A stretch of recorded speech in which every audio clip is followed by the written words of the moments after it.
Good evening and welcome to the Ohio Arts Council's Riffe Gallery.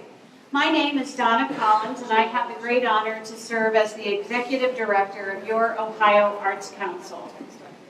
You know, this adventure that we're on, Women to Watch Ohio 2018, it began when Harriet Warm reached out to me in October of 2014. We can credit Barbara Robinson and Dina Epstein for the introduction. We love Barbara, our chair emeritus, and all that she does for the arts in the state, and the same could be said for Dina. Little did I know when Harriet began to tell me about the Ohio Advisory Group what I was in store for. So after a few phone calls, emails, and then on Saturday, December 13 of 2014, seems like forever ago, Ken Emmerich and I, the director of the Ohio Arts Council's individual artist and Percent for Art program, hosted Harriet here at the Riffe Gallery. She seemed moderately impressed. She was sweet. Very impressed. She was walking and taking footage and trying to determine if this was the right space. And I knew we were in the right place because I've gone places with Mary Gray, who does similar things as they're thinking about what an exhibition could look like, what the space will be filled with, what everything will be cared for in the process. So I knew then, Harriet, that we were in good stead. Then in January of 15, Barbara Richter and Mary Gray joined these conversations and we were off and running. There's no stopping Mary once she has a goal, and most of you know Mary Gray, and you know that's true. Today, we see the power of collaboration. The Ohio Advisory Group, the Ohio Arts Council, the National Museum of Women in the Arts, 2 fabulous curators, and 10 outstanding artists. Mary reminded me as we planned for this exhibition that 28 years ago, during the Riffe Gallery's first exhibition season, the exhibition called Separate but Equal was produced to show the significant contributions by women in our state. At that time, the newly created group title for the Ohio Advisory Group was the Ohio Committee MNWA. And they assisted the Arts Council with that exhibition as well. So we know them today as the Ohio Advisory Group, and we have several members here with us today to which we say thank you. And I think that you'll be introduced shortly or your name shared. Every interaction we've had with these wonderful women who serve on the Ohio Advisory Group has been so engaging and so mission-focused. We love working with you ladies. We love what you're bringing to our state through your work statewide. We'll now hear from Barbara Richter, followed by Harriet Warm and our very own Mary Gray, who have worked so hard and worked hand in hand to bring this exhibition to fruition. Barbara?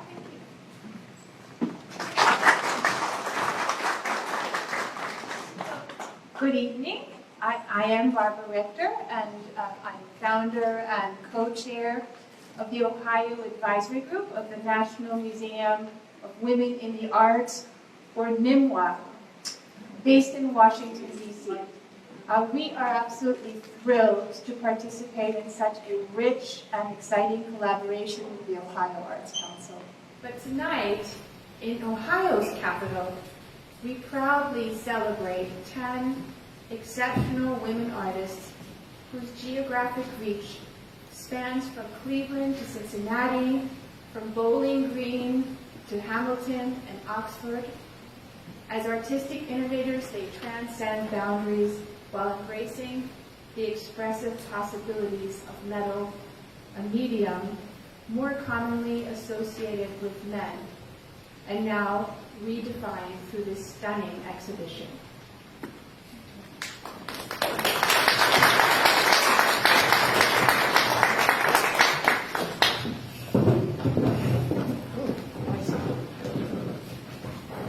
Well, good evening. I'm Harriet Warm. I'm the other founder of the Ohio Advisory Group. And now that you know something of our group and of the National Museum of Women in the Arts, It's my job, a wonderful job, to acknowledge our partners in this extraordinary presentation. And I have to tell you, I knew it was going to be a rich and diverse exhibition, but I'm still in awe of how wonderful everything looks. Every artist has room to breathe. There's a tremendous amount of, as I said, diversity, which is exciting. And I keep being drawn from here down to the end and then back again, and I'm sure many of you are having the same feeling.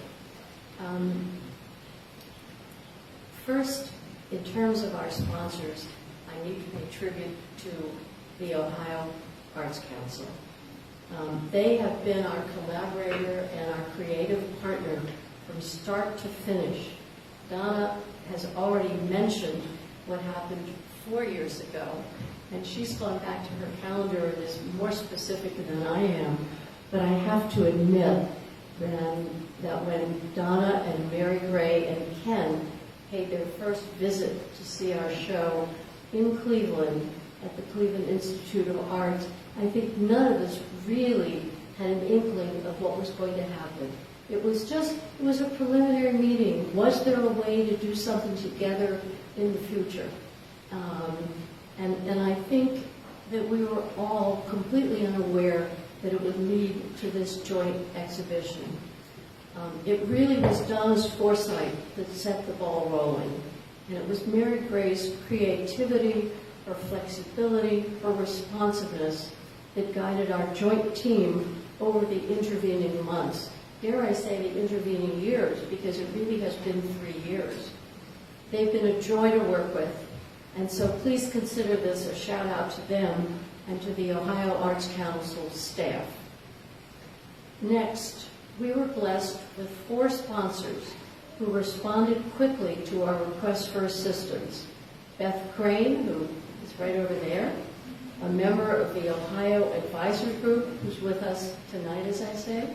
Barbara Robinson, whom some of you know because she's a former and longtime chair of the Arts Council and also a member of our advisory group. Scott Mueller, who was a Cleveland collector, a very substantial collector, and a real fan of our efforts. And then finally, Reese Financial, one of the leading financial management firms in Cleveland, founded by a woman and a supporter of women in many arenas. The extraordinary brochures that you see tonight, and I hope all of you will go home with one, these were made possible, there you go, thank you. These were made possible by the financial support of these 4 sponsors. The purpose of the publication, by the way, is threefold. It's to provide information, obviously, to memorialize the exhibition, and perhaps most importantly, we hope, to provide a stepping stone for each of the artists as they meet with galleries and collectors in the future. Finally, and critical to this effort, are our 3 curators, 2 of whom are here tonight. Mary Gray, director. They just always stick together when you wish they wouldn't. Anyway, I don't need them. Mary Gray, director of the gallery, is going to introduce them. Thank you, Mary.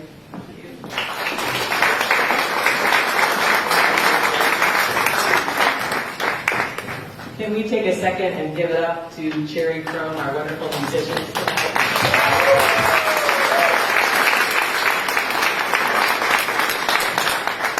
Thank you so much. Okay, I have a lot to say, but I'm going to not say what I was going to say and keep this brief. Thank you, Harriet, very, very much. Matt and Ann, would you join me up at the podium, please? I would like to introduce our 2 exhibition curators, Ann Bremner and Matt Distel. After meeting with Matt and Ann early on in the process, the project became a little less daunting for me and incredibly exciting for those of us who were fortunate enough to work with them and to run the show to the finish line. Ann is a freelance editor, writer, and arts professional based in Columbus. Many of you in this room know Ann. With Anne's vast knowledge of Ohio artists, she was the perfect person to invite to select 6 artists to complement the 4 artists that were chosen by Nat Distel and Rachel Turing. Not only did we tap Anne to curate for us, she's a woman of many talents, with her 25 years? No, it was over 20. Okay. Somewhere between 20 and 25 years as the publishing editor for the Wexner Center and edited the stunning brochure designed by Columbus graphic designer Susan Hessel. I don't know if Susan's in the house tonight, but thank you so very much. Matt Distel is the exhibitions director for the Carnegie in Covington, Kentucky. Distel also serves as an occasional adjunct curator for the Cincinnati Art Museum. Matt is a Cincinnati native, and he has been organizing and curating exhibitions and installations since 1994 when he stuck his foot out of the door and graduated from Miami University with a bachelor's degree in art history. Before I turn things over to them, I just want to thank Donna and thank all of the folks on the gallery team, Mary and Kim and the preparators. I love this, we got 2 female preparators who hung the show. They rock. So thank you very much to all of you. All right, who's up? Hello, thank you. Thanks for all the nice comments. This show has been a real joy to work on. It's been very easy, which is not something you can always say about exhibitions. This show has kind of come together quickly and 3 years, but still somehow quickly. It's been a joy to work with Anne on this process, as well as Mary. The artists involved have all been kind and generous, which is what you want out of artists. It was a real privilege to also work with Richter and Harriet Warm. So the process has been a little unusual in the sense that this was a process of Richter and I selecting 4 artists to sort of nominate for this exhibition, and then Anne came in and added 6 wonderful artists to this exhibition. So it's a bit piecemeal, but I don't think that shows in the work. I think that this exhibition really kind of pulls together in a really impressive way. One of the things that I think that is important about shows like this is it puts artists from Ohio into a national spotlight. That's a really crucial piece of what it means to be an artist and what it means to sort of find your work outside of where you live and work. So, Anne? Did you want to introduce the artist? I should introduce the artist. So, I'm going to go by visual. Layla Corey is right here. Her work is in the sort of that window in the middle there. And she's making really, I think, important work that is political, but also engaged in a certain degree of architecture. She's currently studying architecture at the School of the Arts of Chicago. Not interested necessarily in making buildings, but interested in that intersection of art and architecture, which is a really exciting space to be in. Llewellyn Fletcher, Welly, right there. Pieces just a little further down from Layla's, which are the lovely carved hand. And what's nice about Welly's work is that it too has this collaborative component to it, where it's built on the idea of working with other artists to sort of find a way into their own practice. Here we have Tracy Featherstone. There's Tracy. I feel like I've known Tracy's work since I was in grade school. That can't be true. These pieces, what I love about what Tracy does is this constant material exploration. We're lucky enough that material exploration landed in metal recently, because I think it's a great addition. This is very whimsical work, and then I don't know if you don't miss the piece in the corner here, which has a growing element.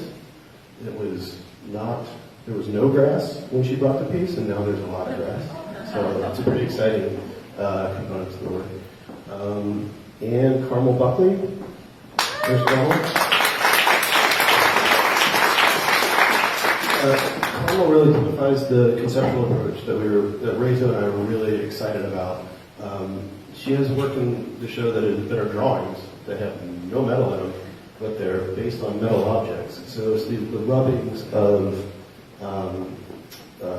drain covers from Columbus. So it's this really kind of interesting push and pull between making something sort of delicate and lovely out of this like sort of raw industrial material.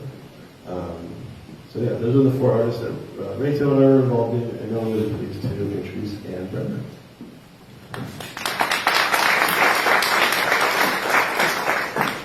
It was really wonderful to meet Matt and then to start finding out about the artists that he and Rachel had chosen. And Carmel Buckley's work I've known since she came to Ohio State a long, long time. Well, not that long ago.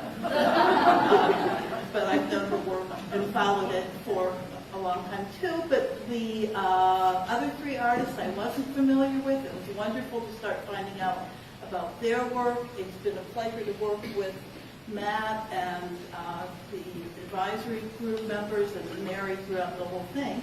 But when I came in, I thought, okay, so what can I do that will be sort of more of, that will like sort of expand on what they do, but not replicate it, that will be a counterpoint as much as a continuation. And I really wanted to take as part of what I was doing, looking at least for sure, 2 of the ways that metal has typically been used in art, and also been used by quite a number of women, and that's in the 2 extremes of scale of jewelry, the intimacy of jewelry, and then monumental public sculpture.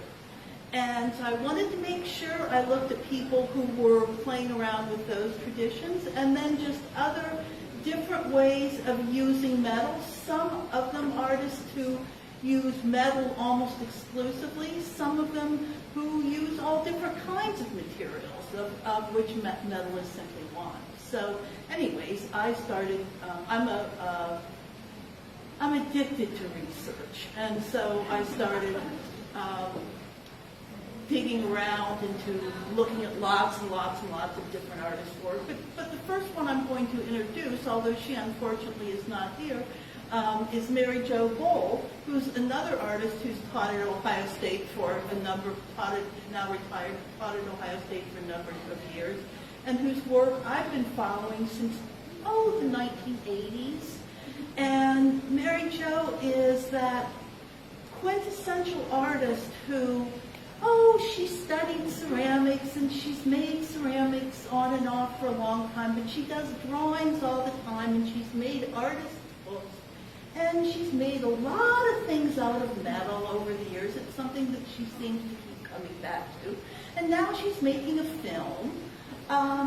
And what I love about Mary Jo's work and relationship to metal is that, as she puts it herself, she likes to deal with the impermanence of permanence. That's sort of a running theme in her work. And so in this show, or sort of around towards the back room, she is represented by pieces that have that heaviness of cast metal to make something, big and last forever, but they're dealing with decay and how nothing permanent really is permanent.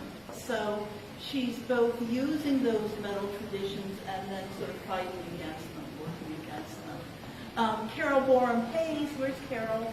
There she is in the corner. Yeah. Well, her work is sort of in the corner back there. You'll recognize Whoosh from its presence on the announcement card for the show and also the brochure. And Carol is an artist. Actually, Carol, like Matt and me, studied art history. Like Matt and I studied art history. And she teaches in art history and visual culture, but for a long time, has also been working in and exhibiting metal sculpture. And she uses, in reclaimed industrial metal, plain old, ordinary, not disguising it, rebar and ductwork.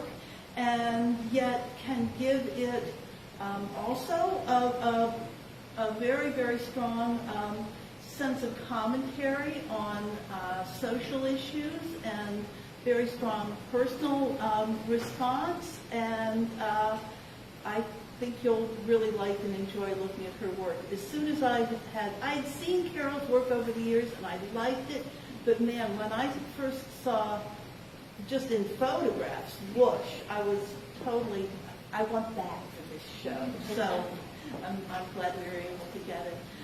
Susan Ewing, unfortunately, is also not here. Susan's work is sort of at the very back, and she's one of the 2 artists that I selected who have made at least part of their reputation on large-scale public artworks. And I really wanted to reflect that part of her career and also Olga Zimska's career in the exhibition, although, like we couldn't haul these things away from Kent State University or up in Dublin. We couldn't, deprive them of their site-specific setting.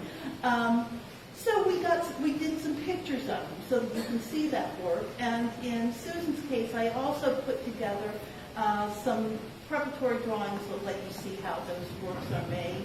But Susan told me, well, it really started as jewelry, and jewelry can be public art too.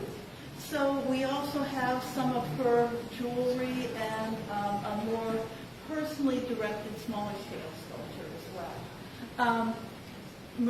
Let's see, Kelly, where are you? Back there.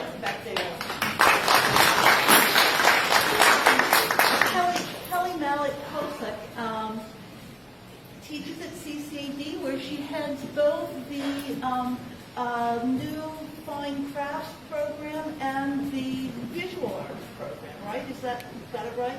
And, we're doing a lot of sort of cross-touching boundaries, dancing along boundaries here in this show with art and architecture, art and craft, what's one, what's the other, can it all be part of the same continuum? And I think it definitely can. We came to Kelly at a point where she had actually been really challenging herself to stay away from metal, but was then just at the point where she thought she might be about ready to go back to working with it. And so I've had a lot of fun working with, looking over her shoulder a little bit as she is coming towards a new body of work that, like much of her work, deals with sort of jewelry wearability issues, but is now looking for sort of a more metaphorical way to express thoughts and ideas, and looking particularly at sort of the spaces between things. Marissa Sainholtz has these lovely, lovely pieces that we're right in front of, and she's from Bowling Green and is now teaching at Bowling Green State University as a visiting artist. Yeah, is that what they say? Yeah, visiting instructor. Okay, and but she does primarily jewelry, and her most recent body of work, which is also exploring issues of how sort of jewelry can be involved in social and political commentary. I think she can be she can make jewelry as much a ground for commentary as any poster or anything else. And her current body of work has to do with putting tattoos on figures derived from the romance comics of the 1950s. The romance comics that her mother had and that were squirreled away. So personal history, social history, all kinds of different things together. And finally, Olga Zimska's, who's right here, and who, again, like Susan Ewing, she's not here. She's sick in Cleveland, but her work is right here. And she, again, was someone who I knew as somebody who had made lots of large-scale public outdoor pieces, and is actually working on a new piece for the Parsons Avenue streetscape here in Columbus. So we have some photos of some of her large-scale work. as I began digging into her background and her work a little bit, I discovered she had this whole other body of work where she says she likes to show the effects of invisible forces. And the piece that's right behind Barbara and Harriet is held together in part with magnets. It's sort of a lunar map or whatever, but with these little plaster fingertips that have magnets and iron filings. And I thought, wow, that's another wonderfully different way to think about working with metal. So Matt said at the end of his essay that something about how the show is about more than just the material. It's about the voices of the artists. And what I sort of played off for the end of my essay was and the strength of the show, and I do think it's a strong and diverse show, and I hope you all agree, comes not from the metal, no matter how strong the metal can be, but from the artists.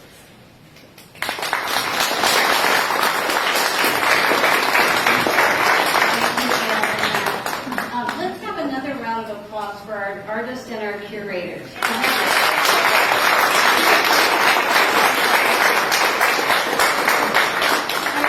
While we have an attentive audience, and I know that you want to look at more art, we are happy about that, right, Mary?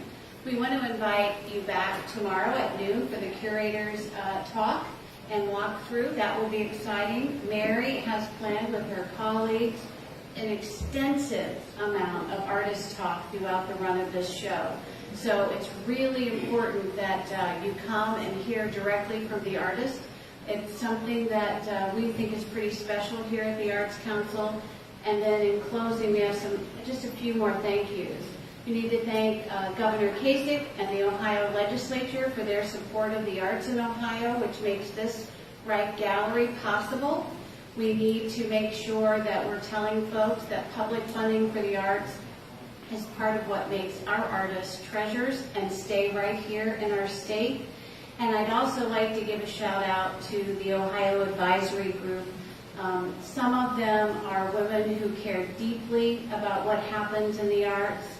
Some of them care about that too and work in the arts and are representing fabulous arts organizations here.